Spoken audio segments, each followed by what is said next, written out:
আরেকটি আয়াতে কারিমা তেলাওয়াত করেছিলাম। আল্লাহ তাআলা বলছেন, ইয়া আইয়ুহাল্লাযীনা আমানু, ওহে ঈমানদাররা শোনো, ইত্তাকুল্লাহ, আল্লাহকে ভয় করো। কাকে ভয় করো? কেমন ভয় করবেন?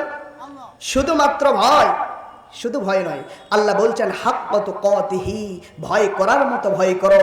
যেই ভয় করলে অন্যায় করতে পারবা না, যেই ভয় করলে সুদ খাইতে পারবা না, যেই ভয় করলে ঘুষ খাইতে পারবা না, যেই ভয় করলে তোমরা অন্যায়ভাবে মানুষকে নিপীড়ন নির্যাতিত করতে পারবে না, ওই ভয় আল্লাহ তাআলা বলছেন এই ভয় করার মতো ভয় করো।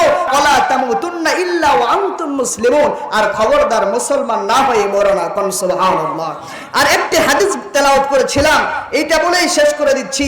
আল্লাহর হাবিব সাল্লাল্লাহু আলাইহি ওয়াসাল্লাম বলেছেন, মান আহাব্বা সুন্নতি ফাকাদ আহাব্বানি ওয়া মান আহাব্বানি কানা মাই ফিল জান্নাহ। কোন সুবহানাল্লাহ। আল্লাহর হাবিব সাল্লাল্লাহু আলাইহি সাল্লাম বলছেন, মান আহাব্বা সুন্নতি, যেই ব্যক্তি আমার সুন্নতকে মহব্বত করলো, যেই ব্যক্তি আমার সুন্নতকে আঁকড়ে ধরলো, ভালোবাসলো, সে যেন আমি রাসূলকে মহব্বত করলো। কোন সুবহানাল্লাহ। এরপরেই আল্লাহর হাবিব সাল্লাল্লাহু আলাইহি সাল্লাম বলছেন, আর যে আমার সুন্নতকে মহব্বত করলো, কানা মাই ফিল জান্নাহ, ওই উম্মতের জন্য জান্নাত হইল ঠিকানা। কোন সুবহানাল্লাহ।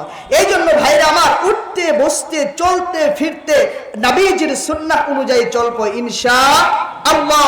আল্লাহ সুবহানাহু ওয়া তাআলা প্রত্যেক ক্ষেত্রে আমাদেরকে নবী আলাইহিস সালাতু ওয়াস সালামের সুন্নাহ অনুযায়ী চলার তৌফিক দান করুক, বলে আল্লাহুম্মা আমিন।